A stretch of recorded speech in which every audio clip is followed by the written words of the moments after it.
Okay, everyone, hello. Welcome to this afternoon session on Sunday at Battle of Ideas. I'm Alistair Donald. I'm one of the festival conveners.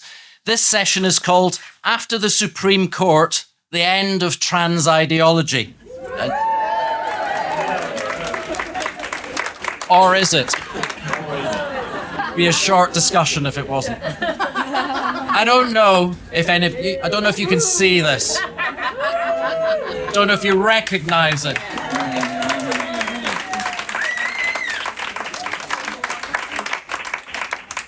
Possibly the best front cover of The Sun since Up Yours Dolores. Maybe even Freddie Starr ate my hamster. No, Alistair, there's a better one, which is Elton takes David up the aisle. We're getting into the innuendo quickly. It says, court rules a woman is a woman. Who knew? What a remarkable ruling. Victory for common sense, it says. In the small text, I'm just going to read you one quote from it. It says, women can now feel safe that services and spaces designated for women are actually for women. But in the time since, it might not have proved as simple as that, because we've obviously seen some significant victories over the last months and years.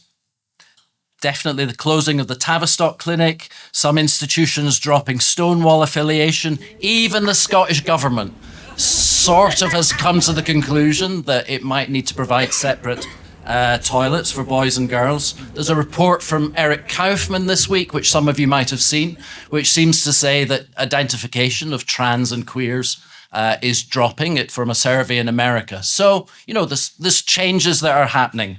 But let me just read you a few things that have happened recently. So last weekend, the Philia conference was attacked by trans activists. They're not giving up, clearly. Many unions seem enthralled to trans ideology. On DEI, which some at least see as a conduit for ill, some people believe that the alleged death of DEI is definitely exaggerated and it's simply going through a rebranding exercise. And this week, we've heard that the Council for Europe are sniffing around making trouble on the basis of human rights laws and saying that Britain is contravening it. So, lots of potential problems, I think, to discuss. I think what we need to do with this session is to take stock where we are, where we need to go, what are the barriers that we still face, and what are the new battlegrounds in this seemingly ever ongoing war. So, let me introduce my panel that's going to help us discuss this in the order they're going to speak. So firstly, we'll hear from Marion Calder, who's the co-director of For Women Scotland.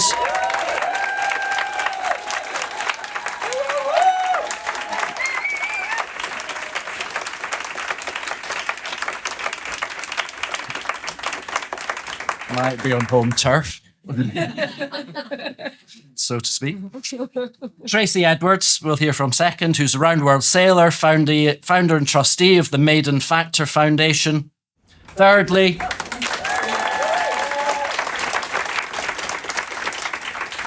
we're going to hear from Simon Fanshawe, who's a consultant and non-executive director of Diversity by Design.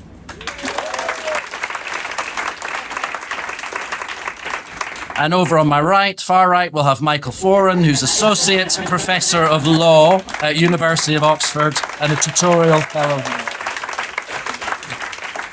And rounding us up, Sonia Sodha, who's a columnist and broadcaster and obviously has written some fantastic things on this whole discussion over the past few years.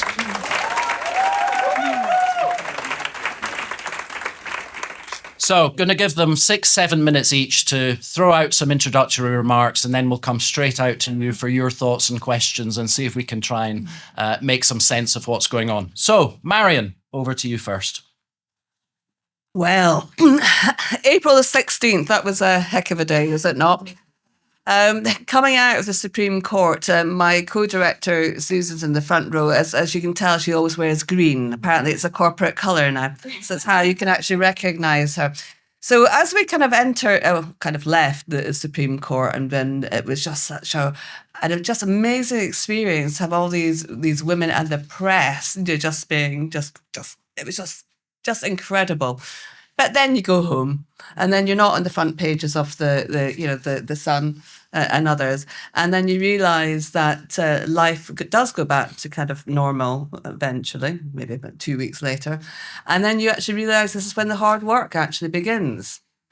So you may actually get the ruling in the highest court of the land. But you realise that, well, we have been at this for at least 7 years now, and the rest. But as an organisation from Scotland, the lobbying groups and others have been at this for decades.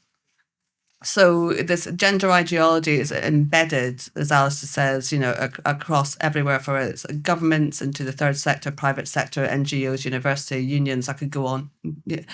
And to try and get this out of these organisations, it's going to take some time, and it's going to take some work to do.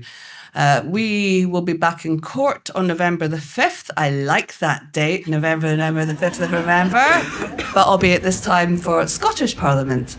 So we're going in to force them to try to force them to remove 2 pieces of policy guidance. One's on the transgender school guidance in schools, and another one is on the prison policies, because they're not acting fast enough. As soon as our ruling came in on April 16th, it clarified the rule always was that sex was biological. So why the heck do we still have these men in our prisons? And that goes the same for in the wider UK. England, Wales also, well, England particularly, have men in the female estate still. So that needs to be the address. So we are kind of using the term lawfare, as many people use, to try to go after Scottish Government to get them to move. Also in the room, I can spot a wonderful woman. I won't say her name. Well, no, I will actually say her first name, Maria. Maria took a recent tribunal up in Scotland, so you may have read about it in the press. And this was against Leonardo, who's an aviation, I don't know, Maria, kind of, not an aviation firm, what would that be the word? The kind of defence, more defence firm, thanks, Susan. And because they were allowing males to use, they didn't have any policy, but they were allowing males to go in and use the female loos. Now, Leonardo only has 20% of their staff as being female. You think they'd be actually wanting more female engineers to actually join them, but apparently not. So Maria has taken this case on harassment discrimination. So hopefully we'll hear back for her case. So we've got a lot of brave women in these rooms, but I'd like to give everyone, can we give a quick hand to Maria? No, she's just one we picked out.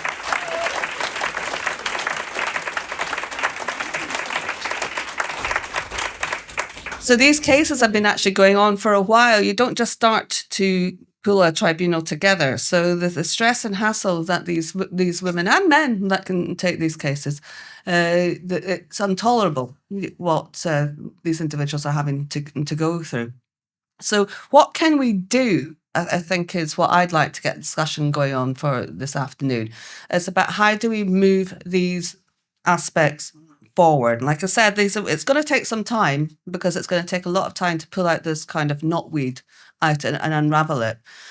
I would like to actually see on mainstream TV, Netflix representation of the kind of the movement of what loosely termed gender critical, but sex realism, to actually show, because we're not being represented. So for years, we're actually seeing various characters, being slotted in as this is the norm. And we've certainly seen this on Netflix recently with cartoons that are aimed at children and stuff. So we need to use our money, our mouths, and kind of let them know that this is an ideology we will not tolerate. What else would I do? Sue more people. Just constantly, and it's going to be really hard. And I was speaking to a lot of individuals that are coming around to our stall. We've got a stall in the main hall today, and about how they're having to address this with their areas of work, and how problematic they're getting told, no, we're going to wait. We think it's going to be overturned. We have to wait for guidance. And so it is down to individual to actually push it in your own workplace and going, no. And ourselves and the rest of my other couple of directors have been discussing about whether it's actually time to get away from actually suing the organisations and governments and actually going after the individuals. So the reason why that Parliament recently changed, well, they immediately changed their toilets to actually being proper designated. They have a mixed, one in, one out, what we would actually use as, you just think as a single use, but actually issued guidance that it'd have to be male and female, and they provided single use. The reason they did that is because individuals in that parliamentary bureau team could be individually sued. Yeah, and we need to actually get the chief executives of organisations, cabinet ministers, where the buck stops with them, to actually realise we are looking at you now, because someone has to take responsibility. Someone has to be the adult in the room, and it shouldn't be left to individuals to actually take these high cases. So I look forward to hearing what you have to say in the Q&A. Brilliant. Thank you very much. I'm pleased you raised the lawfare and all the legal stuff, because I think there's a discussion in there as to whether that is actually the best way forward. I'm not saying it's not, but I think it's worth at least considering whether it's a political route that might be more beneficial or a legal route. So good to have that on the table. So Tracy, over to you. Hi, so sorry, I've made some notes, which is unusual for me because normally I'm used to talking about sailing around the world, getting cold, wet and miserable and puking up over the side, so that's easy. But I wanted to make some notes because I wanted to get some points across. So I was blissfully unaware of trans ideology in 2019, and my film Maiden, I don't know if you've watched it. What do you mean no?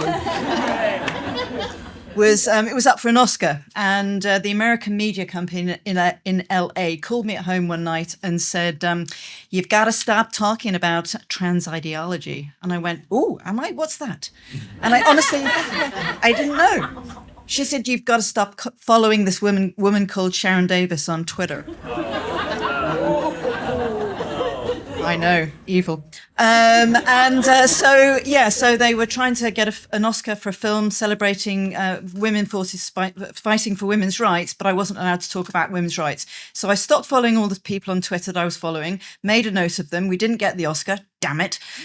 And then I put them all back on Twitter. And that's when my journey started. And I started reading the stuff and looking at the stuff going, what the hell is going on? And bizarrely in sailing, we're a bit behind the curve because sailing is so misogynistic. They haven't got to the trans bit yet. It's slightly surreal. So every silver lining. Yeah, every cloud. Yeah, but I watched as men demanded access to women's sports. I watched as sports governing bodies acquiesced. I watched as women and some men I followed were cancelled, threatened. But as incensed as I was, I couldn't speak up because I employed 22 people and I couldn't afford to be cancelled. So I stayed quiet, for 5 years or whatever. It nearly killed me. But I did because I couldn't lose sponsorship. But in July last year, Maiden retired and I became free to speak out about what was happening to women's sports. And I hit the ground running. If I was cancelled or I lost work, it wouldn't matter. It's just me I'm hurting. It's not a team full of people. Like many others who do not subscribe to trans ideology, I've long believed that sport is the thing that's going to crack the nut, that will really wake people up to the madness of what is going on. But when the world cheered as two men beat the living daylights out of two women in boxing rings at the Olympics, I thought, we are in real trouble here. There's a long, long way to go. Now, I am going to name a woman who's sitting in the audience because we're working on something together, and I'll say a little bit about that in a minute. Sharon Davis, who is here.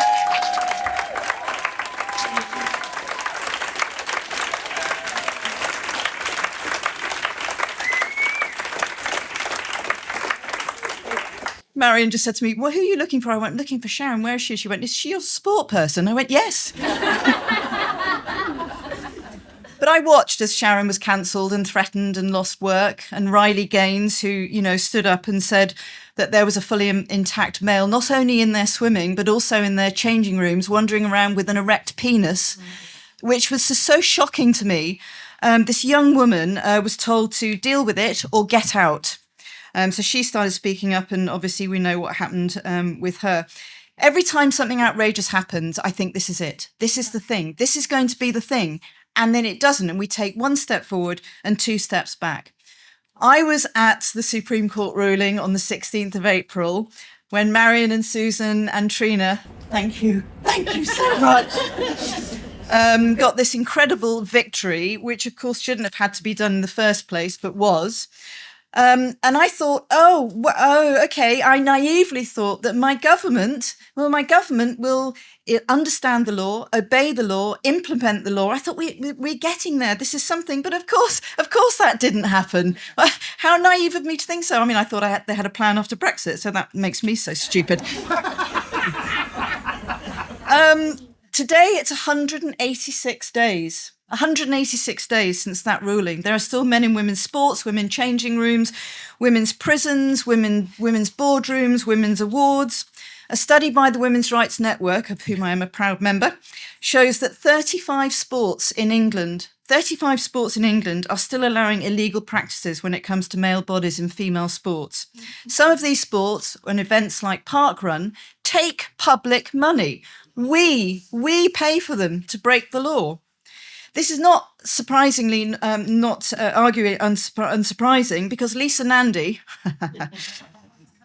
there's a special place in hell, our Secretary of State for Culture, Media and Sports, thinks it's appropriate to wear a Protect the Dolls t-shirt and that she doesn't have to ensure that our governing bodies are abiding by the law. I would suggest that's literally her job. Yes. I hear the same arguments again. It's only a few women. It's only a few men. It's only a few. The UN worked out the other day that 900 medals have been lost by women to men in sporting categories. Girls have been ousted from teams to make way for boys, and women have suffered serious injuries. As far as I'm concerned, 1 is too many. Forget 900. 1. So sorry, I'm coming up to the end of my time and I'm a bit nervous. So someone asked me the other day, have you got nothing better to do with your time? And I said, yes, I do have something better to do with my time. I want to be fighting for, domestic violence, for rape centres, for funding for girls' education. I would much rather be doing that than fighting this ridiculous battle that we seem to be in. Sorry, I didn't think I'd get so worked up. Ooh, I'm off the leash. I was going to say something more about For Women Scotland, but they're so wonderful that you don't need to hear any more about them. What I'm going to say is this has been the most depressing journey of my life, I think, understanding how easily that men walked into our spaces and how willing other men were to give up our spaces to them. I couldn't believe what I was seeing and how depressingly long it's taking to get them back, even after this amazing Supreme Court judgment. So women are forming their own unions. Women are crowdfunding to take employers to court. We are suing. And Sharon Davis and I have been working on a little initiative behind the scenes, which I won't say much more about, but we're going to be launching that in a few weeks' time. And we are going to be holding some feet to the fire of sports governing boards because we have had enough.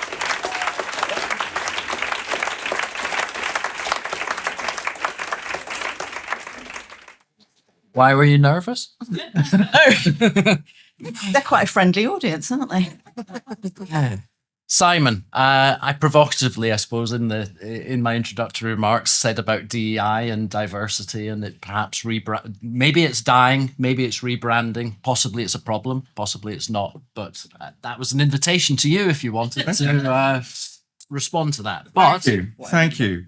Well, I always reflect back, actually, to when we started Stonewall. And the reason I do it is because I think there's some stuff we can really learn. We stumbled on it by accident, so I'm not claiming any particular ability or insight. But, 6 blokes got together in the house of a well-known actor and got rather drunk and decided to start Stonewall. And we realised we hadn't got any women, so we went to the lesbian shop and... we got 6 women, and then that was how it started. One of the things that's interesting, if you look back at that, all the campaigns really, whether it was about the military or whether it was at civil partnerships or discrimination against goods and services, all those things, if you look back at all the literature and all the various campaigning slogans, they were always about equality. They weren't actually, love the gays. And the reason they weren't about love the gays is if we'd wandered up and down, the street outside here in 1989 and said, do you like the gays? It would have been a resounding no. We were not popular or fashionable. Nowadays, if you're a child in the playground of North London, you don't get spoken to by other children if you haven't got a lesbian auntie. But in those days, that wasn't the case. It was not a popular thing, So we had to find something where we would win public opinion around a bigger principle. So why do I say that? Because I think the key question is it the end of trans ideology? To be honest, I don't really care whether it's the end of trans ideology. That is not the question. The question for me is, what kind of world do we want to live in? When we started Stonewall, yes, of course, there were wrongs to be righted. But in the end, what that was about was a platform for lesbians and gays to make a contribution and play a full part in a society in which we all wanted to live.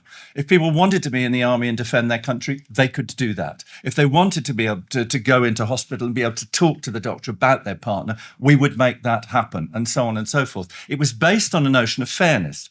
So first I would say is to characterize this battle that we're in as being about trans ideology actually doesn't help. It reinforces the myth that your case was about something to do with gender ideology. It wasn't. It was to do with the dignity, independence and safety of women. And, I have this funny thing I was saying to you last night. I had this great gift in my life. When I was at university, I went to Sussex, naturally, because I live in Brighton, of course. And I was viciously beaten intellectually around the head by lesbians and feminists in the 70s. And, they basically said, what kind of bloke you're going to be? What are your politics? What are you going to do? Who are you? And it was just terrifying and it was fantastic. And I've drawn on that ever since. So for gay men, it's fundamentally important that we don't see this as some battle about sexual orientation, some battle about that and get drawn into that. We have to be laser focused, I think, on this notion that this is fundamentally about the position of women and then, of course, by reflection in that, men in society. And how do we want society to play out? That'd be my first point. My second point is that the danger of this and the danger of this kind of organisation or conference is that it stops being a battle of ideas and it starts being a confirmation of ideas. And that what we do is we go, oh, yes, anti-woke, oh, yes, anti-DEI, oh, yes, the secret state and all that. And we all applaud each other and we feel fantastic about it. And we go out. That is exactly what happens on the left. That is exactly where illiberalism grows. And so we must really be careful about that because the debate about what we want society to be is a really vibrant one. And so there are people here with whom we will have fundamental disagreements about all sorts of things. Brexit or the environment or, who knows what. But in terms of this, there is a bigger principle. And it is, to me, about the equality and safety and dignity of women. That is the principle that we're fundamentally fighting against. So what we have to be careful about is getting stuck in an echo chamber because of this binary nature of politics at the moment. It is one of the peculiar features, I think, at the moment, is that people who are non-binary are the most binary people in politics. In the entire world. It's very peculiar. And we're in a situation where what you used to do is you say, I think this and you think that. I think this, I disagree with you. Now, I think this and you're a Nazi. Somebody called me a bigot the other day and I did say to them, actually, okay, fine, I'm a bigot, but bigots hate other people. I'm a full service bigot because I hate myself as well. But that is not a way to argue. Two differing opinions should produce a third better one. So we have to be very careful, I think, of not getting stuck in that. And my last point would be this, is that I go into organisations and I work in diversity. And I'm very proud to do that because I do it properly.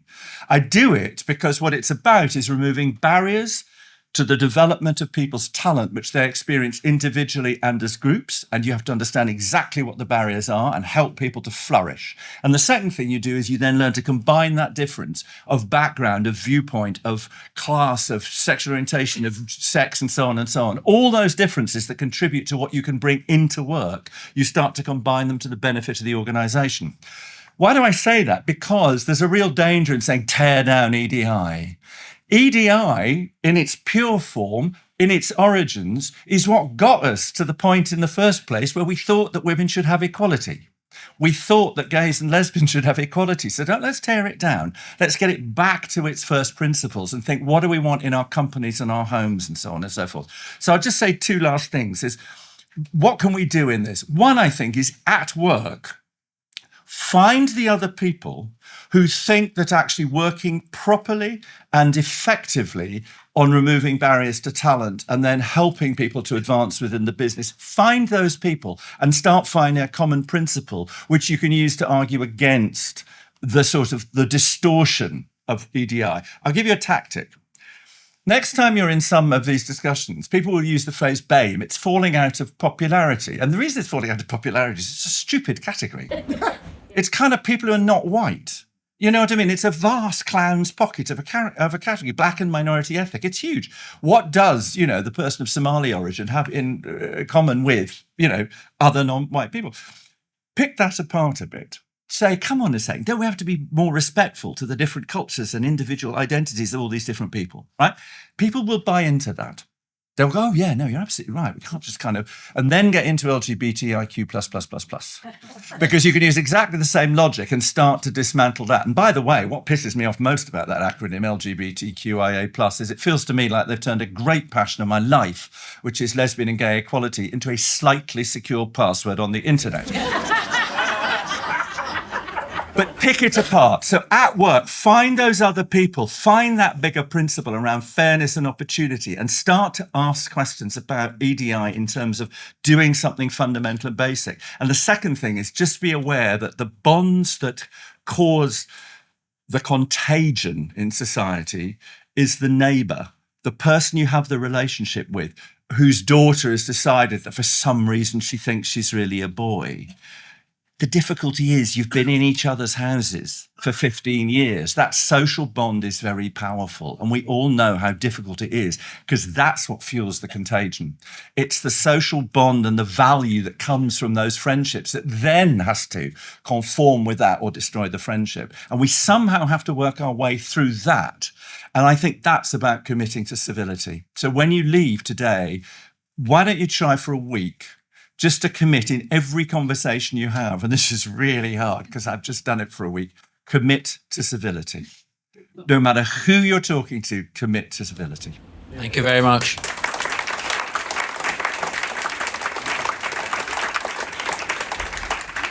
So, Michael, we've heard lots about lawfare, and obviously the law has been central to how all this has progressed. So, be interested to hear your thoughts.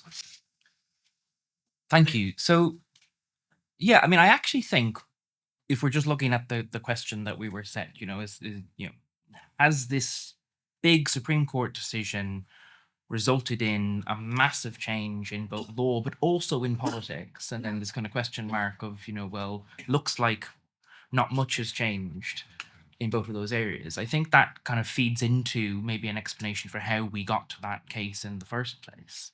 So, oh, I'm sorry. Is it? Oh, is that better? Yeah. Okay, brilliant. Sorry. Okay, so what was this case about? I mean, from a lawyer's perspective, this case had a really small. Oh, is that better? You look like Hitler. That's fine. Oh, I see. Right. Okay. Yeah. Thank you. Right. Where was I? Yeah, okay, so from a lawyer's perspective, this case was about what is the legal effect of a gender recognition certificate? Does a gender recognition certificate change someone's sex for the purpose of the Equality Act? That's the big question that had to be answered. But obviously a lot more was going on about that case in the background, what led to it, and where we think is going to come from that. And part of that is because one thing that was not up for discussion by the Supreme Court or adjudication by the Supreme Court was whether or not self-identification is the law of the land. And yet, a lot of people who are resistant to the outcome of this judgment are doing so because they think the Supreme Court changed from a position where self-ID was the law of the land into a position where it's not. And so the question I'm thinking about, how do we make sense of the response to the judgment, should start by asking, well, how did we get to a position where that was the working assumption of most people who thought about these questions in the first place?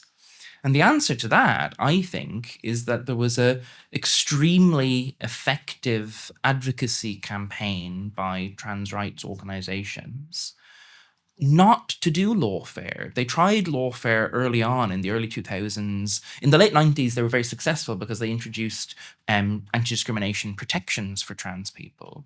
But then they tried to expand that into things like access to single-sex services. And the court said self-identification isn't the law of the land. There's something else going on here. It's more complicated.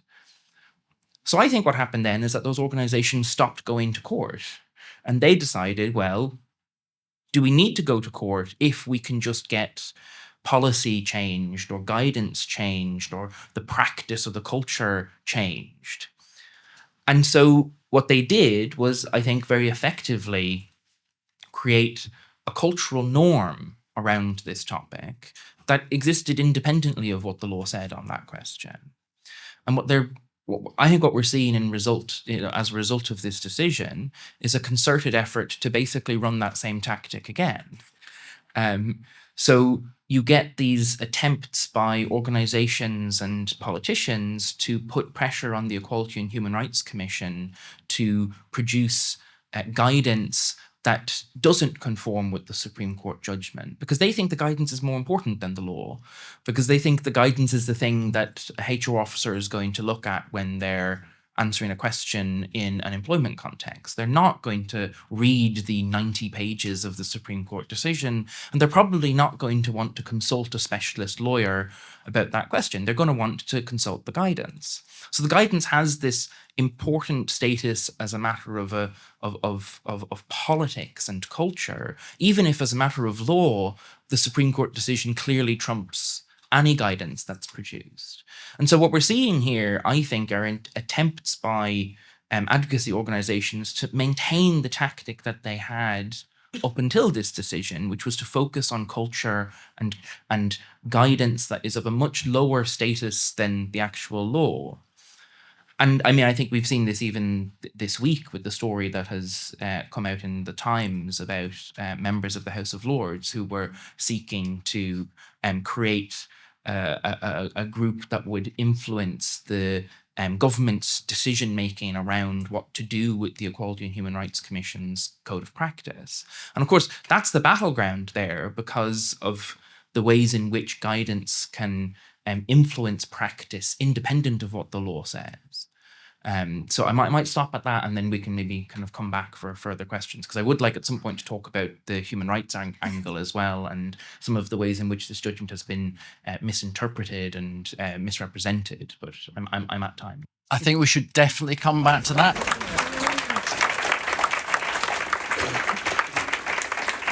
But I also thought that was very useful because it raised the relationship of cultural change and law and politics, which I think is kind of core to this, and trying to understand that is actually quite important. But Sonia, why don't you just give us your thoughts? Yeah, absolutely. So there are a few reflections I wanted to share with you all, having written about this issue for the press for the last 5 years. But I think the first thing to say is just how critical these legal wins have been. I can see Maya Forstater in the room. It's great to have Marion and Susan here.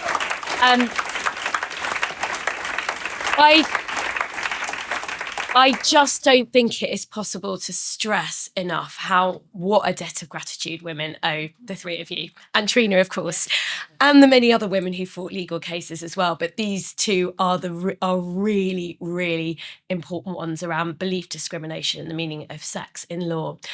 So huge legal wins, yet we are all sitting here talking about, and I just want to reflect on why I think that is, having written about this for a few years. And my views on this have kind of developed as it's gone along.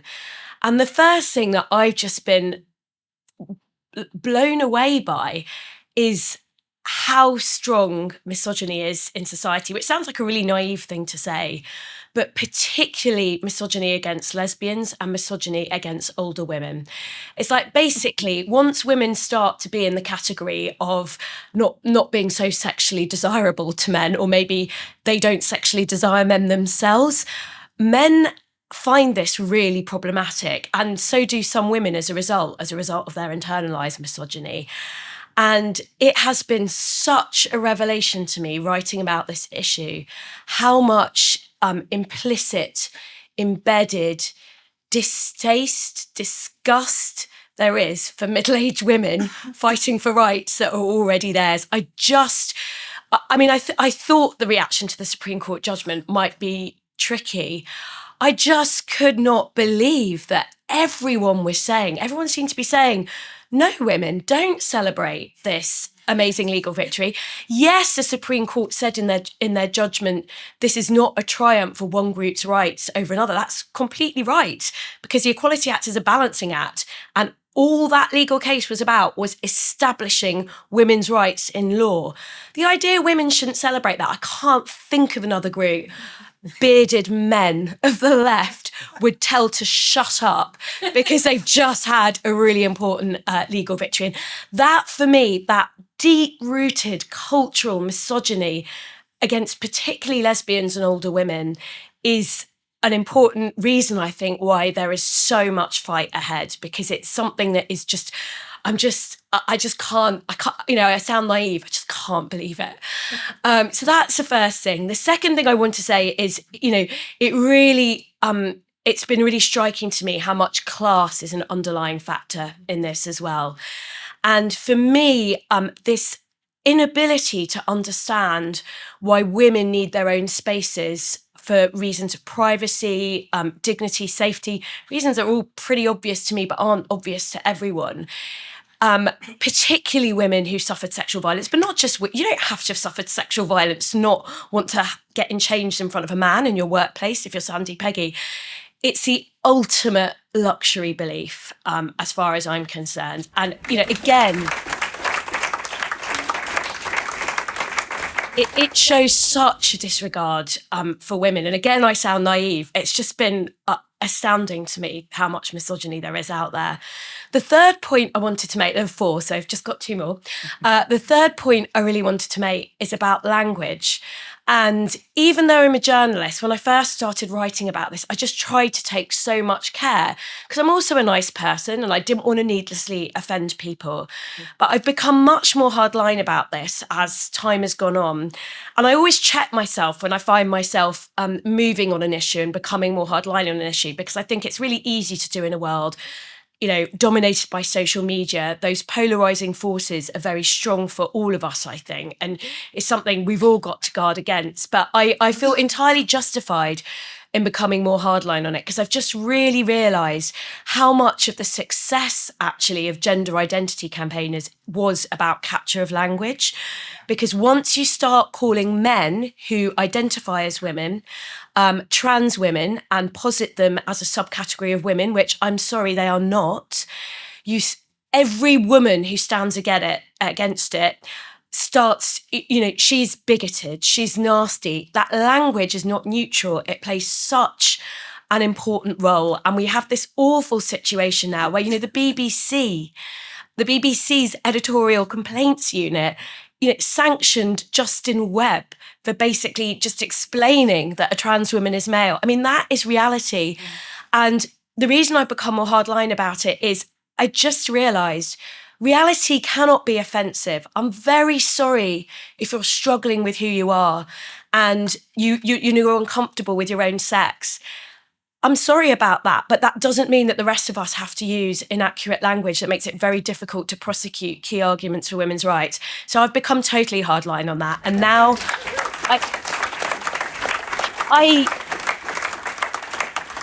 I never use the word trans women in my writing anymore. I can't remember the last time I used it. I use men who identify as female. I think that is the clearest way of talking about, and it's not all men who identify as women who want access to women's spaces. I think that's really important to say. There are gender critical trans people, but the group of men who identify as women who want access to our spaces, it's very, very important to be clear about who they are. That's not unkind, it's fact.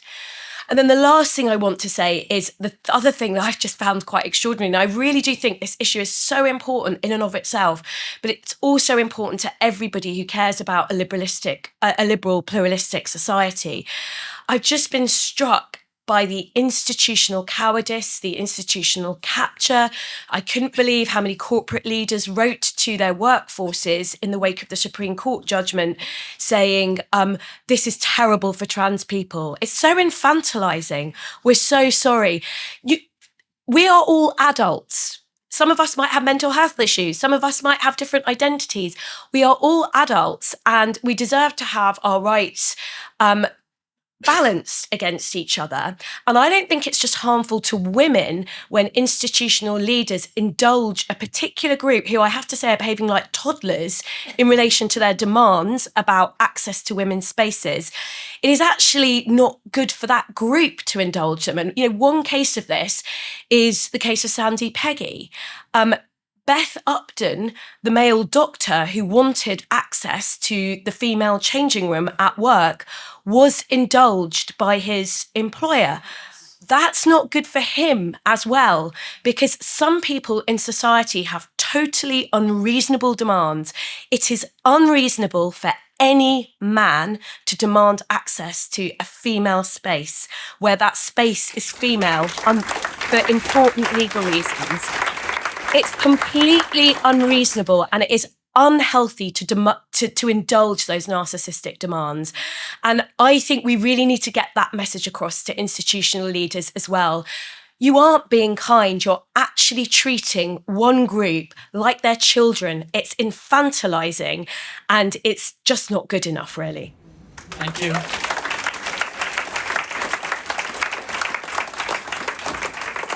I think the institutional cowardice has just been something incredible. It really, really has. And I think also the language thing is a very, very important thing. And that sort of Orwellian sense of how language is controlled has a certain sort of reverse impact in terms of how we think about society. So very important things to reflect on. No, not just now. Heard enough from everybody up here.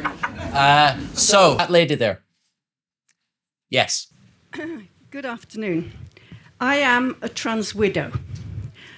I want to make the bridge for you between what it is to be exposed to coercive control, psychological torture, living with a man for 14 years who didn't pay me the courtesy of explaining his extraordinary, abhorrent behaviour. He was indeed an infant in his behaviour towards me. And the solution is to clarify that the confusion in the use of the word gender, a confusion that I'm afraid we've imported from the US.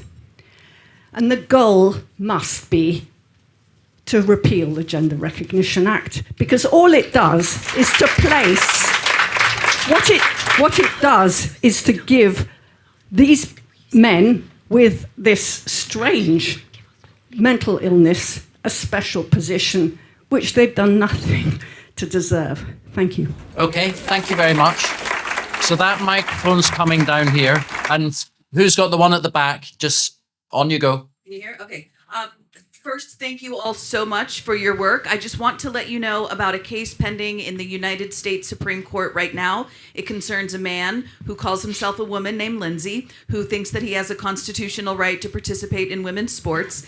And the case is currently pending before the court. I submitted a brief on behalf of the U.S. chapter of Women's Declaration International in support of the state and against this man who's represented by the American Civil Liberties Union, my former employer. And the brief includes a citation to the UK Supreme Court ruling. So the United States Supreme Court has been put on notice that the UK Supreme Court knows what the word sex means. I just want to say very quickly, in response to Michael's point about culture versus law, I mentioned the ACLU represents this male athlete. The ACLU, like pretty much everyone else, can see the writing on the wall. They understand that the Supreme Court is highly likely to clarify what the word sex means in US law. And after 5 years of litigation, the ACLU has asked the Supreme Court to dismiss the entire case as moot. And we're waiting to see what the Supreme Court's going to do with that. I think they're going to deny it, and they're going to proceed to rule that sex is real and that a woman is an adult human female. Thank you so much. So we're down here now. Hand the one at the back to someone else. And yes. Cara Dunsky, she's a legend. I just wondered about the implications for stuff that's going on abroad are. So we've got Sal Grover at the moment, and she's using the Sodha argument of women being female. If that goes against her, will that have any implication for us? And also the Council of Europe seem to be on manoeuvres. Is there any implications for that? And Susan and Marion, who would you like to play you in the ITV doc? Okay, and that one goes along there. Yes, so whoever's got the microphone at the back. Okay, hello. Thank you so much for holding this. I'm so glad to be here. My question really is about language, because you were right when you said language has been the one thing that's allowed this agenda to really prevail. So how can we move from where it seems like they're able to say, oh, you just hate us, you don't want us to exist, you're bigoted, whatever, to focusing that it's not about hatred for you, it's more about the privacy, the dignity, the safety of women, and we are centering women. So how can we really make that stick? Okay, thank you. And hand it on to someone else. And yes. Point number one, Dr. Theodore Upton is the person we were talking about in the Sandy Peggy case. Theodore, very important name to remember, Dr. Theodore Upton. Point two, I think it's really useful to identify the push factors. You've identified the law, language. I think it's very important to also look at the commercial factors behind it. Big Pharma and the Professionals is a very little known band that's made a hell of a lot of money out of gender ideology. And I think it's also important looking ahead to recognise that they are going to make another shed load of money out of all the infertility that's been created. And they've moved on to big fertility.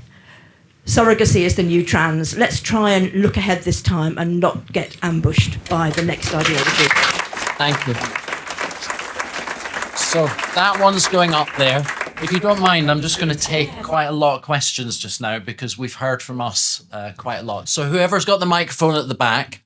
Yes. Yeah. This is quite hard for me to say. But at the moment, I'm struggling deeply with my sexuality, and I think the political climate isn't helping that. My question's for you, Simon. Homophobia comes from the patriarchal idea of gay men and lesbian women doing gender wrong. Transphobia comes from that same idea. The people in this room who are belittling trans people, once they're done with that, they are going to come for me and you next. Don't think, because you are sitting there and you seem to take some sort of moral high ground and say, oh yeah, it's all right when I fought for my rights, but now trans people can't, that's going to save you, because once they're done with trans people, they're moving on to us. You can come back in a minute, Simon. Hang on, that's his view. That's his view. Fine, yes. Yes, go on. I had another question about a push factor. So we've had lawfare, and you have these official DEI networks and training organisations. A big push factor is informal networking, and I think Marion has spoken about it in the past, Sonia has spoken about it in the past. It's people who know each other, it's that informal circle, and it's very, very hard to fight that, and it is huge. It's parliamentary networking, people who don't want to upset their journalists, they don't want to upset their social circle, and it doesn't sound like much, but actually it's immensely important, and it informs so many decisions quietly behind the scenes, and I just wonder if you have any way you can think about tackling that. Okay, thank you. And then whoever's got the microphone at the back again. Thank you. I just wanted to comment on Simon's outline about what we are for as opposed to what we are against, and women's rights. I think everyone in the room agreed is a big part of it. It's nowhere near all of it. We've heard already other comments about other aspects of the problem that we are discussing. There is a medical scandal evolving in gender clinics. There are young people being lied to. There are medical procedures that are deceitful that we need to address. And we can't ignore that aspect of the issue that we are discussing today as well. Okay, thank you. That one can go there. And then someone's got the microphone in here. Yes, go on. Go on. Hi. I've been following all this for a good 10 years now. But I've noticed a shift in the last few months that gay men have got on board. And is this, I mean, whether it's actually because, or am I just reading that in, that what's happening is that women who identify as men have started calling themselves behaving as gay, pretending to behave as gay men and demanding to have sex with gay men and sneaking into the dark of nightclubs and so on and finding ways to fool men, literally, into having sex with them. And suddenly lots of gay men are understanding what we've been going on about when we've been facing off men who pretend to be lesbians. So this is just a really neat reversal, and that we are very, very pleased to see that happening in lots of ways. Okay, so that microphone's going there. Has someone got one at the back just now? Yeah, go on. I just wanted to say, about the lawfare. Obviously, I love that. I'm a legal head myself, and I appreciate everything that For Women Scotland have done. There is fires that need to be put out everywhere, like Michael said, culturally and legally as well, and politically, and just it's everywhere all the time. It's like some horrible little spores that are in all of these different contexts. Like in the Sandy Peggy Tribunal, the weaponization of her daughter Nicole Peggy's sexuality, lesbian, we would never have known that. It is, and just back to what the young man said there about sexuality, trans have been using us as lesbians, gays and bisexuals as a shield to further their thing. They simultaneously telling lesbians who are just a bit more masculine than myself in my dress that they are wrong, that they are men, and gay men with long hair like Menno, who responded, that he has to be a woman. And I'm a little bit shaky because that was just a lot. And I hate that they have managed to do this so well because of us. They have managed to get where they are because of us as gays and lesbians and bisexuals. And I'm just sick of it. And I can't wait for all of the more legals that we get to do, all our interventions, all of that, but also to work out how we can do the guidance, how we can do in schools, how we can do all of that, because it was such a great win. But it seems like it's just started fires everywhere else. Okay.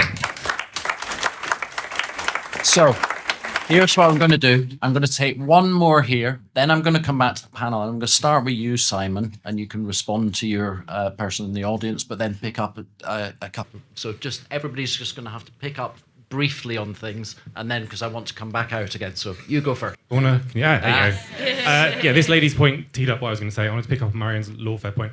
I'm from an organisation called Human Gay Male. We are gay men that reject gender identity ideology. We shouldn't really get applause for that. We should have been doing it 10 years ago. There's a lot of gay men don't realise what's going on. So I think the other important thing with the lawfare, so we run events for gay men. We tried to do our first one in Brighton in August, and the pub cancelled at the last minute. We're taking them to court for discrimination on sex realist gender critical beliefs, but also because of our sexual orientation, because we define it according to the Equality Act and the Supreme Court ruling. But why I think that's important is it's another group of people who wouldn't have heard about this issue or about our group. So the more lawfare, it's not just, if that goes to court, other groups can then cite that as a judge has said this was illegal against the law. With the Equality Act, it also, the more different sorts of groups that can take cases shows more people how it's affecting them and engages more people in the issue. So there's an importance to the lawfare on that front. Okay, so Simon, answer your person in the audience. Very quickly, just to say too, I went to that pub, and the manager that she told me that I was getting overwrought. And I did make the point to her that I'd lived in Brighton for 50 years and I didn't expect ever again to be banned from a pub in Brighton as a group of gay men. She didn't seem to get that. But which sort of relates to what you were saying at the back there. You're absolutely right. The way in which society typically attacked lesbians and gays was to say, you're not the right kind of woman, you're not the right kind of man. And so we were attacked for our gender non-conformity. What I think's clearly happening with, there are two groups of trans people. There's trans people and there's trans activists. And I think one has to be quite clear about the difference. There's a group of people who, for whatever reason, have decided, and when they do it with integrity, as opposed to what our colleague over here was talking about, but what they do is they go through a process. And interestingly, what they want is invisibility. They want to pass, and they want as much as possible simply to live in what they've now decided is going to be a way to live. And the people that I know who have made that choice, it hasn't solved everything. It's solved some of it. So there's an invisibility thing. There's a kind of passing thing and all that stuff. There's another group of people, the trans activists, who actually just, it seems to me, come from a different place. They want to trash any of the norms. They want to trash the family, the order. It's a deliberately disruptive way of doing it. And the focus they've chosen for that is women. They've chosen to attack women. They don't attack men, which is interesting. They don't attack women. But what's interesting about them is that when you see those people on the media, or you see them in positions, you see the Dylan Mulvaney's and so on and so forth, whether they're at the violent end or the kind of, cookie sort of media end, they are gender conforming. So what's happening there is, in a sense, they're trying to steal the conformity and pretend it's theirs. Whereas what we were doing was the opposite. And the funny thing is, this language point, I'm of a generation of gay men who we used to call each other she. And that was about what we used to call, excuse me about this, I'm going to trigger warning, I'm going to say the F word, gender fucking, we used to call it. Because it was a way of not being the kind of man that we were expected to be. It was riddled with misogyny, by the way, for which we now recognise it was. But it was a way of upending that gender expectation. So I hear what you're saying, but I don't think the logic that you're applying, that's the logic that says you come for one minority, you come for all. That's actually not what's going on here. There is absolutely no desire whatsoever, it seems to me, in the Equality Act, in the judgment, to take away the anti-discrimination protections that exist in law for trans people. So we should be very clear that these are two different things. And just one very last point on Sonia's point about the leadership and the cowardice at that level. I think the problem with it is it's a bigger problem.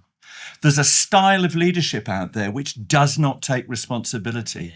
There is no accountability in terms of the structure financially of companies, the personal debt. We saw it in 2008, the kind of personal responsibility that leaders took for crashing the economy, or the lack of it, and so on and so forth. And you've got this kind of soft leadership that sort of is, I call it chum management. And what they do is, and the problem is that staff groups have this enormous lever in chum management, because the people who are supposed to be leading then get being afraid of leading. And it's across all sorts of issues. So that's one of our problems, I think, is that it's a whole culture of leadership that we've got to tackle. It just happens to be particularly vitriolic in this particular case.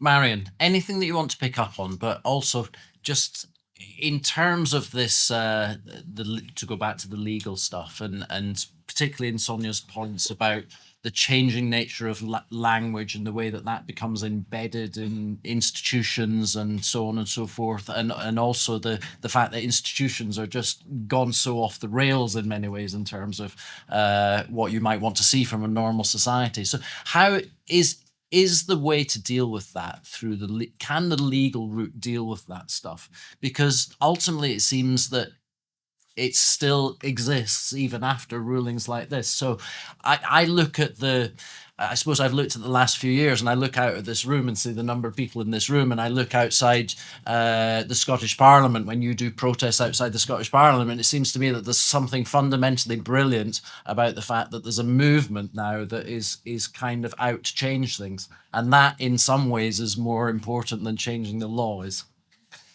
Yeah, well, that's why we started doing that, because we realised that tactically that we were going to have to do both. There's no point in actually taking kind of lawfare or using law if we weren't actually be able to kind of use society to actually change and become aware of this. So when we first started FWS 7-8 years ago, we tactically, because we actually use other sides, Denton's document against them. So we actually read, if those who are not aware, Denton's one of the largest law firms in the world, and they put together a how-to guide about how to take over governments, pretty much. And to bring in self-ID and gender ideology in there. Susan talked about it yesterday, and I can see quite a bit of crossover between the two talks. I won't necessarily go into it, but I would highly recommend looking up Denton's, and it's been pretty much a memory hole because I don't want you to actually see it. But it talks about how you do not use it, don't go underneath the press, work on policy, stay hidden, and use legal aspects. But you convince them, speak to women, get on side, find out if they support abortion rights. Yeah, it literally states that. Find some common cause so that you can align and piggyback on it. So that's what we did. So we did it. We used it exactly the same. So we thought, thank you very much. We don't have to pay dentons. So yeah, you have to do both. And so you do need to talk to just the general public as well as actually using lawfare to actually kind of, if that's not working, that's what you use. And I'd also like to point out to the young man at the back there, and thank you for asking that question. And you're quite right. We do want to end up in a silo when we're all actually thinking the same thing. One of my concerns is with education, when we're actually bringing in the teaching that you can change sex, and this is just something that if you wish you can do when you're a bit older. And a lot of, you're quite a bit younger than me, and I'm assuming that this has been probably part of your education right through from a young age, and will continue to be, because I heard language there that about if they come for us, they'll come for you. Well, they came for women. And they came for lesbians, and it was lesbians that were canaries in the coal mine. And we were actually co-founded by Magdalene Burns, who was awesome, and who was a lesbian. And she was the one that brought this to my attention. So it was the lesbians that actually told me that. Yeah. Okay, Tracy, anything that you want to pick up on? I wanted to go back to Sonia's point about luxury beliefs. I heard someone called it a civil rights movement the other day, and I just thought, no. This is not a civil rights movement. Taking rights away. This is the only civil rights movement in history that wants to take rights from other people. They're not creating their own rights. They're going, we'll have yours and yours and yours. Thank you very much. Hand them over. And our governments and institutions have very happily been saying, here you go. Here's women's rights. You can have them. They're all yours. So luxury beliefs, for me, women in prisons, men and women's prisons has been a huge, apart from sport. So sport is something I can talk about to what I would call my normie friends, who are still sort of blissfully unaware that women's rights are being gradually eroded. And I can talk to them about sports, and that's a very visual thing. And, I go back to Sharon and I talking about this being the thing that's going to crack the nut. But it's also men in women's prisons has been a huge wake-up call for so many people I've spoken to. And the other thing, going back to something someone said about Big Pharma, and it's follow the money. Follow the money. We heard that in your session yesterday, didn't we? Nick Wallace said it. With so many of the things that we're talking about today, the grooming gang scandal, the post office scandal, women's rights being ripped away from them, gay rights being ripped away from them, follow the money. And Big Pharma has a lot to answer for this movement. They are hugely influential in America.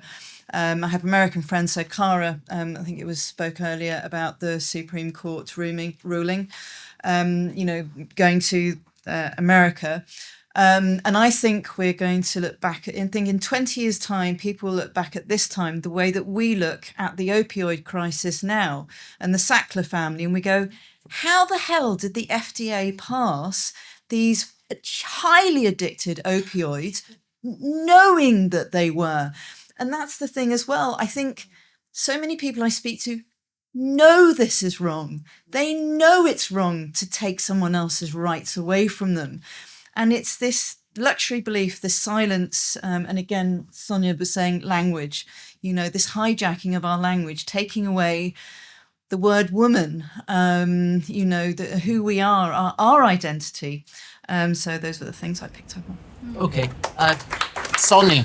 Again, sort of pick up on anything you want. Sure. There were just two things I wanted to pick up on. So the first is, I think there's loads of things that organisations that campaign for trans people can do to improve trans people's rights that don't include eroding women's rights to single-sex spaces, services and sports. I think I didn't say it this time, but every piece I write, I always talk about the robust protections that trans people have against discrimination in the Equality Act. They have exactly the same rights as every other group that has a protected characteristic. That is entirely right. That's something we should be proud of as a country. What trans people don't have, and what the Supreme Judgment has made clear, is there is no right to self-identify into spaces, services and sports that are reserved for people of the opposite sex, and quite right too. It's not belittling of trans people to say that. That is about defending women's rights to these things, and we have to be able to acknowledge that. And it's very clear, I think, when you read the Supreme Court judgment, it's not their job to do policy. It's very clear, if you're a responsible organisation looking to promote trans rights, to build bridges, to make sure that trans people are not discriminated against in society, the policy options are very clear. And as a left-wing gender critical feminist, I'd be really happy to support trans people organisations that campaign for things like third spaces so people can feel comfortable, for example. I don't know what Tracy feels about it, but there's, other gender critical feminists have promoted the idea, for example, of open and female categories in sports. There are things you can do. That is not what the most activist organisations are campaigning for. It is not transphobia to defend women's rights, and it is not belittling trans people. And I'm afraid that anybody who takes those lines is just setting themselves up for a really toxic conflict in society that does not work, where we all have to live side by side with each other. We have rights and responsibilities to each other, and we need to recognise those rights and responsibilities, and they include the fact that women are human beings too and have rights. And guess what? Women's rights are human rights. Just on the second, which is one of the most stupid tautological, because I mean, anyone's rights are human rights if you're a human being, right? On the second point about how do we win this, like how do we make the case? I think that, just very briefly, the really interesting thing about this is that the public are on our side. When you look at opinion polls, the average member of the British public has exactly the same views as a moderately gender critical feminist like me. So we're in this slightly weird position where we don't have to win it with the public, we have to win it with an elite. An elite in the sense of the people who run progressive institutions who've become captured, even non-progressive institutions. So, we talk about things like the BBC, the police, and then a sort of very highly educated university class that have sort of come through their education thinking that it's really cruel not to adopt gender identity ideology as your belief system about the world. Well, most members of the British public don't. So that is why this is a slightly different campaign than ones where you really do have to win over the public. The public are on our side. Okay, thank you. In a minute, that microphone's going over there. Michael, maybe you want to pick up on the ACLU point. Not so much. I mean, this is my nervousness about courts, is that to some extent a decision like that will rely on the makeup of a court. Which just now happens to be in favour of perhaps the outcome that we might want, but at other times won't. And so to flip that into the human rights stuff and the Council for Europe stuff, that makes me nervous, because I know that court and that organisation is ruled by people who will be fundamentally hostile to the rights of women. Yeah, that's a great question. I might put a pin in it and come back to it, just because what I would like to do first, if that young man is still in the room. Can you guys not hear me? Can you hear me? Yeah, okay. If that young man is still in the room, I'd just like to thank him for coming and for contributing to this debate. I think that is what this is about, what the Battle of Ideas is supposed to be about, is not to create echo chambers. I think that's really very important. And it's one thing to turn up and maybe not agree with what you're hearing, but to ask a question is really important too. An important part about that question, that man has expressed that he was struggling with his sexual orientation, and I'm sorry about that. And I very much hope that you have support, and that's something that that there's a community of people around you that can talk to you about that. I think related to that, the question is an important question, which is, as a matter of politics, I think we are seeing a pushback against some of the more extreme forms of trans rights activism. And that has also been accompanied with particular attacks on sexual orientation and gay people. And I think that's right. I think we are seeing that. The question is whether this is arising because of poor tactical decision making, because of activist groups, the movement, or whether it's motivated purely by a shared animus across both gender identity and sexual orientation. And for anybody, I'm going to plug a book of a friend of mine who's just written an analysis of the gay rights movement, which is available to buy upstairs if you'd like to.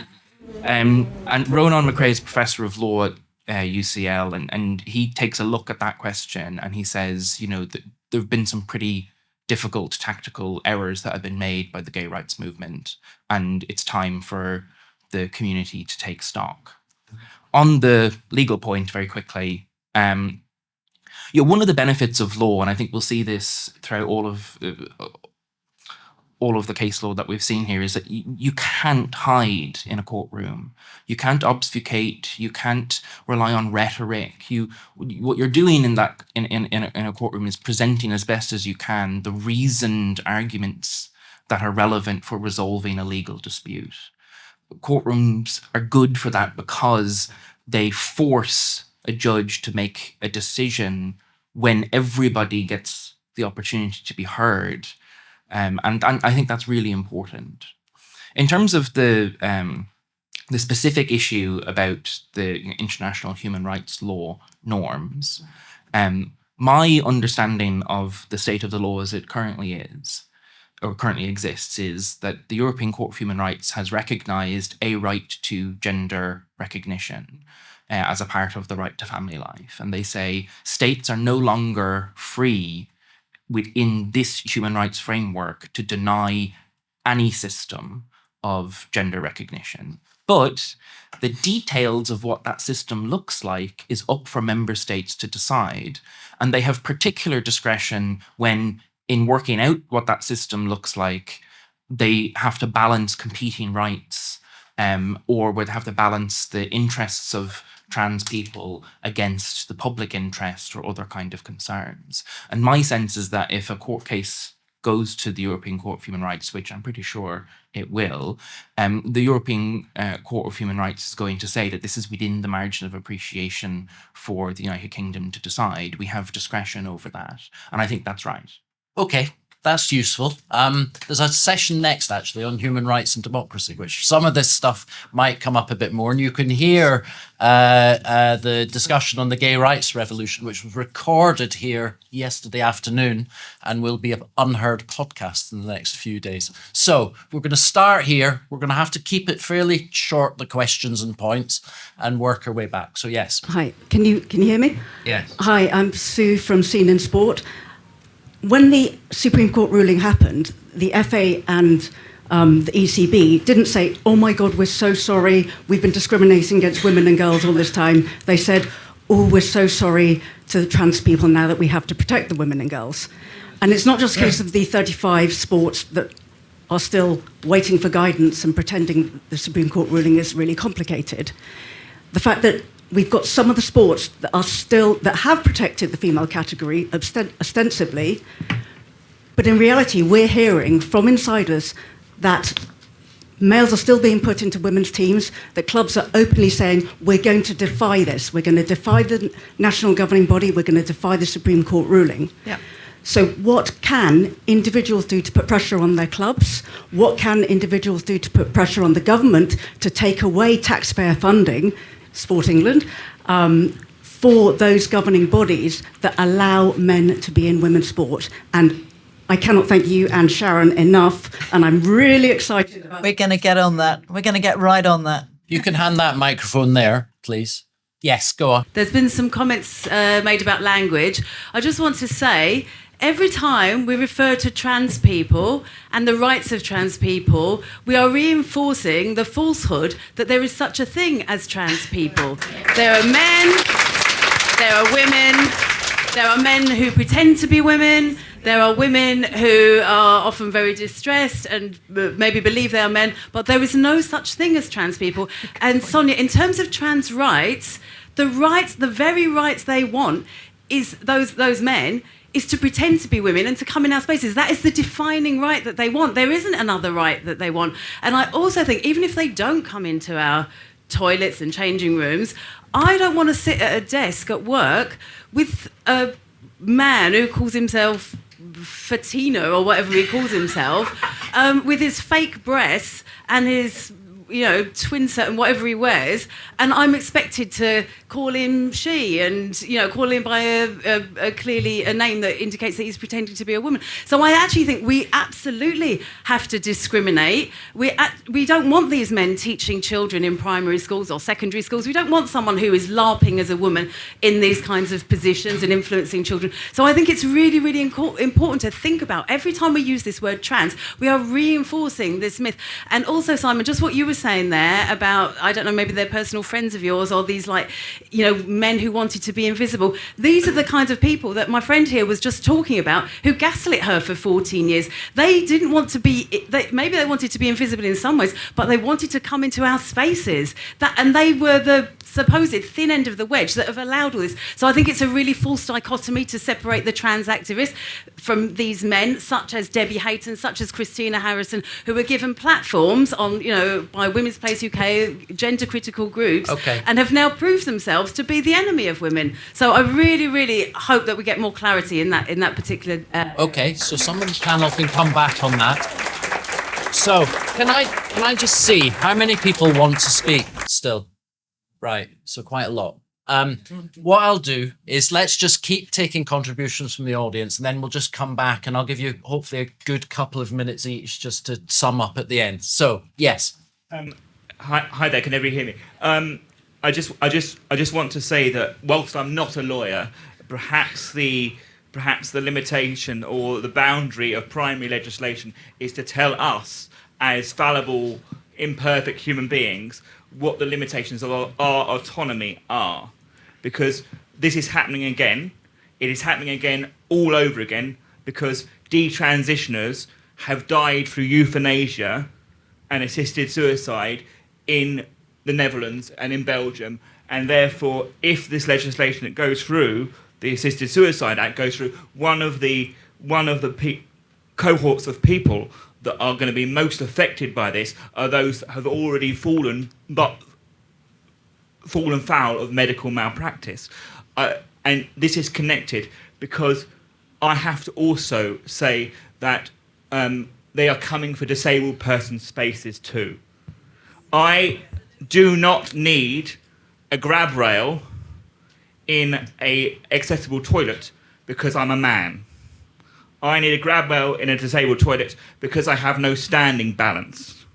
And there is a limit, and therefore you have no right to self-identify and have the autonomy to choose when you are disabled.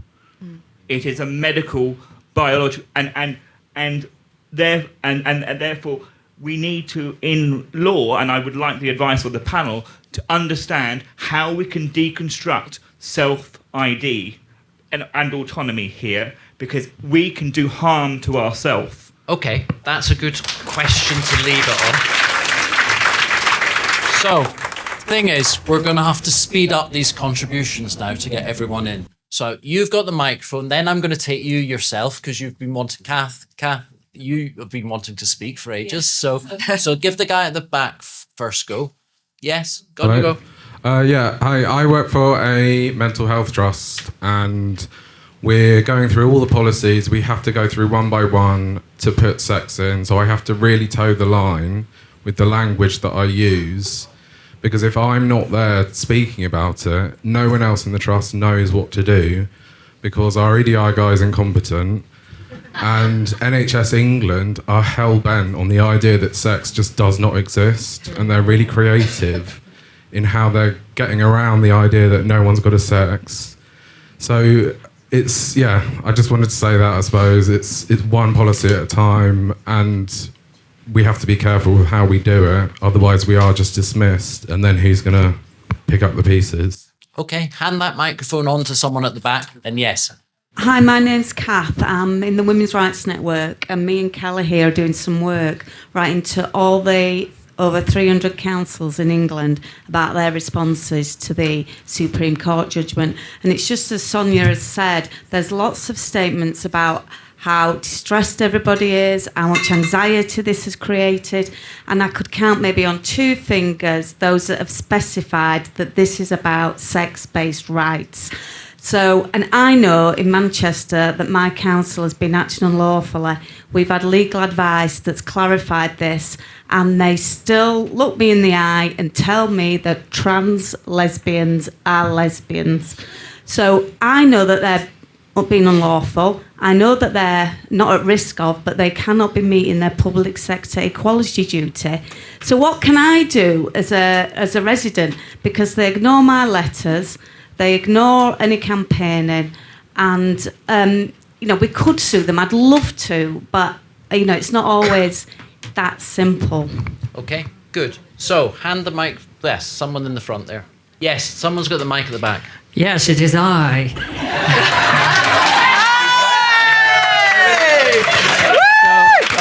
What I would like to say to Marion and Susan and also Trina is thank you so much for this ruling. I don't know if that other man is still in the room, but to hear those words in the Supreme Court, sex means sex.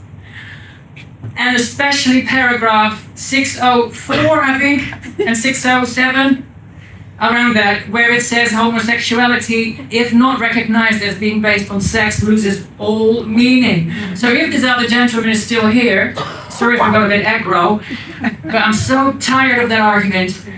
How can a Supreme Court affirming gay rights be a sign of they're coming for gay rights? Who's been coming for the gay rights?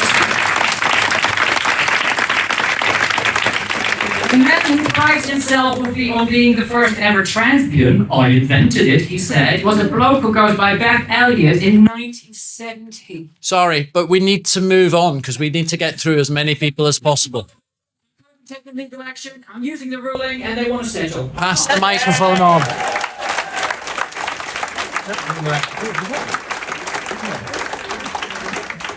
Hi. This is going to be a sort of slightly light-hearted thing, but actually quite serious.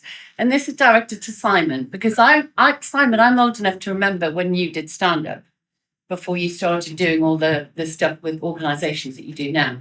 And I think, quite often when we talk, we're toast and we say, oh, what was it that piqued you? And we all know about the 6 stages of grief, right? And I think we need something which is the 6 stages of how, not necessarily how to pique people, but how people understand better what this is actually all about. Because we all go, be kind, and then we go, oh, it's only 1 or 2 people, and then we go, yeah, but it's not really a problem. And then you start to go, hang on, and then the next phase is what the actual, and then it's what the actual is of. And I think it's a bit of a joke, but I think if you're working with organisations, I think there might be a role for a model like this that we can hang examples onto, so that you can start off by saying, yes, you think you're being kind. We all start off wanting to be kind and inclusive and all the rest of it. But there's a point where it tips into real harm to somebody else. And for example, having a man run a rape crisis centre in Edinburgh, talking about keeping it fun, that is definitely at the back stage. And I actually think if we had a model like that, it would be a useful way of discussing these things, even in organisations maybe. Thank you very much. So, final to, because I need to give everybody a decent time to sum up. So who's got a microphone somewhere at the back? Hi, so you me? Yeah, one of the reasons why gender ideology has made such headway is because it actually reaffirms what we feminists identified as sexist stereotypes. It actually reinforces those stereotypes.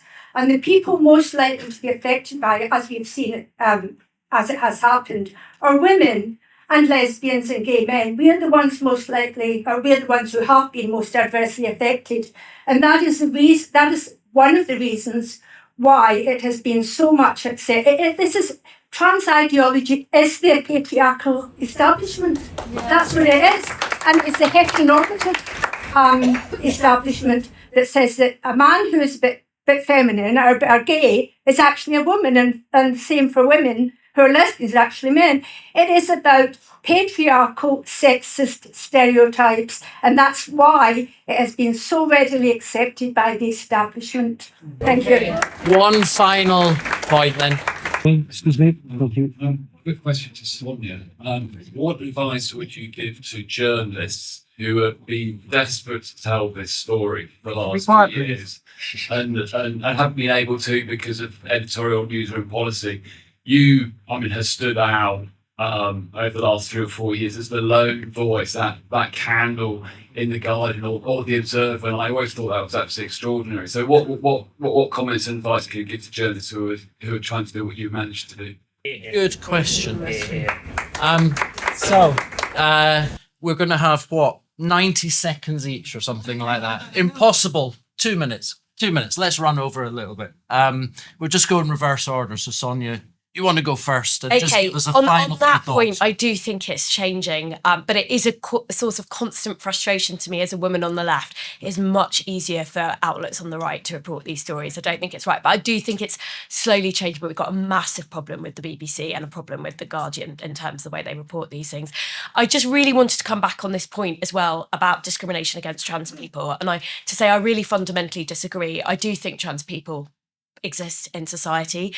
Yes, female, male, they are material facts, but we do have some people in society who identify as the other sex. That does not extend to identifying into those spaces.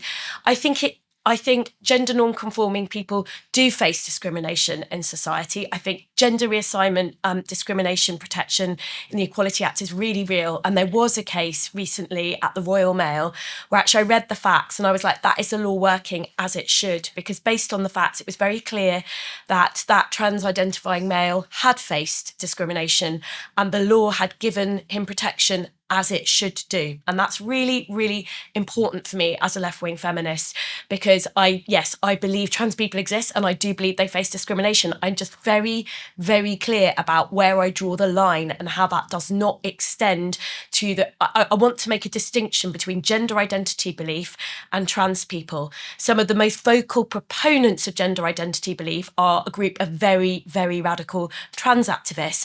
I do know plenty of trans people who don't go along with gender identity belief. They don't believe that everyone else in the world has to agree with them, that sex doesn't matter at all. And I just think it's important to draw that distinction. And I'm really glad that we do have a law that protects trans people. I'm very clear on where I draw the line. Thank you very much. Michael, give us some thoughts to take away. I'll echo what Sonia said. That might put us in a more controversial position with some people in the room, but I do think it's important for those protections to exist. There's one very important legal reason for this, and it extends both to the protected characteristic of gender reassignment and to the Gender Recognition Act, which is when they exist in law, we have scope for our law to engage in and recognize that there can sometimes be conflicts that exist between the interests of the people who are protected under those characteristics, and then we can find a way to manage that. And if you don't have that in your law, somewhere in, for example, in the United States, all of this is just classed as sex discrimination. So it's sex discrimination against someone because they don't conform to stereotypes for their sex, or sex discrimination and sexual orientation discrimination are all sex discrimination because it's about the sex of the person that you're attracted to. And that makes it very difficult in law to say that there are two groups and sometimes their interests conflict, and sometimes our law needs to find a way to manage that conflict. So I think that there are important reasons not that build on what Sonia said there. And I'll just finish quickly by maybe saying that I think one of the reasons why we've gotten to the place that we've gotten to both before the judgment and after the judgment is because of misinformation about the law. And I think we've seen a lot of misinformation about this judgment that can be rectified by using the Control F function in the judgment if you wanted to. So, for example, people say, oh, the Supreme Court never defined biological sex. And they did. They said it's your sex at birth. And then if you want further analysis of what that looks like, you can do what lawyers are supposed to do and look at the other cases that have looked at the question of what biological sex is. People have said the Supreme Court never mentioned human rights arguments, and it has, paragraph after paragraph where it engages with the human rights arguments. People say the Supreme Court didn't mention toilets, and it didn't mention toilets, but it did mention sanitary facilities 6 times. And the point I'm trying to get at here is that all of that misinformation about what the judgment says is useful if what you're trying to do is prevent the implementation of the judgment in your workplace or in government, because you can say, well, the judgment actually didn't say anything about toilets, so why are we talking about toilets here? And so I think it's really important for people who are looking for advice for how to ensure the law is applied, is to know that you can, if you'd like, go back and just search through the judgment for those words, and you can say, look, it's in the judgment, it's there. And that can be, combating misinformation in this space, I think, is one of the most important ways in both law and policy to move to a position that better reflects the law. Okay, thank you very much. Simon. That's my alarm going off. I am so sorry. Shall I leave it or something? Will it eventually stop? It will eventually stop. You're never going to drown Simon out anyway. So sorry. I take that as a compliment, but I'm not entirely sure. Just on that first point, what Michael and Sonia said, but just 2 points. Firstly is that I am, if you look on Diversity by Design, you'll find it soon, but I am working on a report. We did one last year. We're working on a report. Michael is the legal expert on the report. Matilda Gosling is the researcher on the report, who you may know from doing the Scene in Publishing report.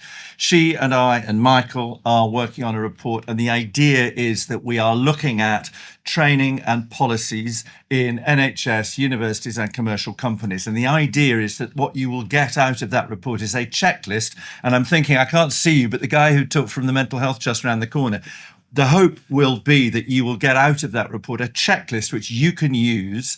And Michael, you've just given another good idea, actually, which is the search function on the judgment. But a checklist that you can use to ensure that your workplace is lawful. And you can use that then to go to HR8 or whatever and whatever. And if we're really clever, we'll produce something which is an AI prompt. So you'll be able to put your policies into that. So that is what I mean about doing stuff practically within organizations.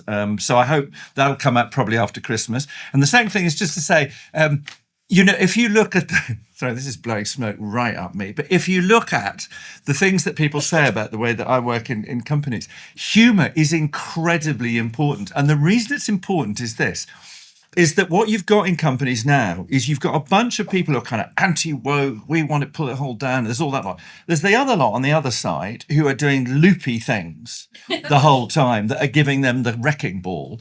And in the middle, you've got the bulk of the company who are sitting there saying, could we just get on with our work? Actually, could everybody shut up? Oh my God. And what the humor does is it creates the space for them to begin to speak up, because you start to speak in plain language, you start to elevate it from the finger wagging and the sort of virtue and all that kind of stuff. It becomes a real human conversation about how you can actually support each other at work. And here's the funny thing I find myself saying. I found myself saying the other day at work, I said, well, the truth of it is what we have to do is find ways of getting on with each other so we can achieve the collective aims of the company. And then I thought, God, that's a bit of a low bar.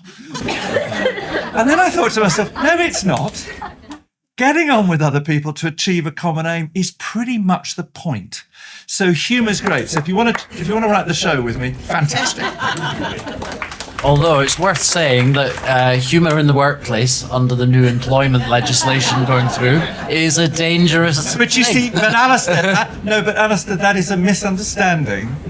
What that is about, and I don't think the legislation says you should not police the way people speak. But the point about humour is other people have to laugh, and everybody has to laugh. I get that. I'm just saying that Another it's setting argument. up people to invade the workplace and control humour and speech. So it's kind of difficult and complicated, and we need to challenge that. That was as well. me thinking I had the last word.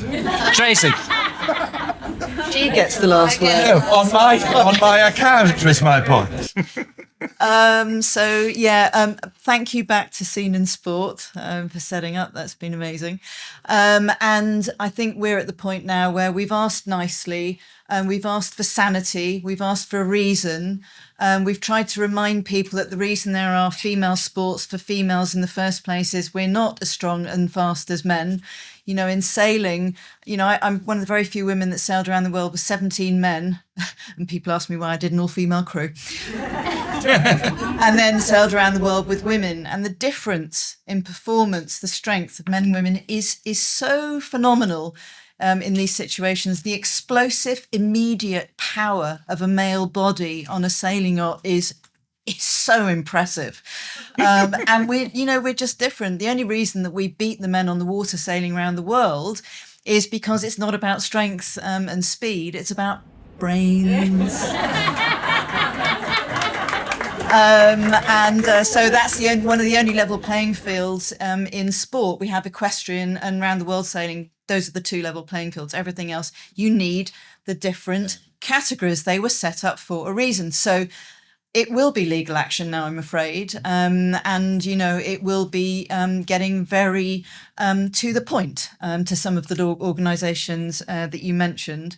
And finally, you know, Sonia, you mentioned the third spaces. And yes, we tried third spaces. You know, Sharon will tell you that, you know, swimming set up a third category. So you had male, female, and then a third category. There was not one entry because so many people who are trying to force their way into women's sports and women's spaces, they don't want their own space. They want our space. And that's why we're fighting, the battle that we're fighting, especially in sport. I'll be Marion, extremely final word. Extremely fast. On your point of body autonomy, I think that could be a fantastic idea for next year's thing. That is such a big, massive subject that we actually really need to look into. And within like 15 seconds, I'm not going to make any judgment. You may be able to touch that. I'll do it. I'll do it with you. I'll do it with you. How about that? And just my last and final point, a 15-year-old girl who's same-sex attracted has got absolutely bugger all in common with a 50-year-old cross-dressing male. We have to understand the differences of these individuals who identify or want to be seen as opposite sex. They are not the same. They are still the sex they are, and we have to understand why and what the motivations are. And we can't just lump this in as a blob. Yeah.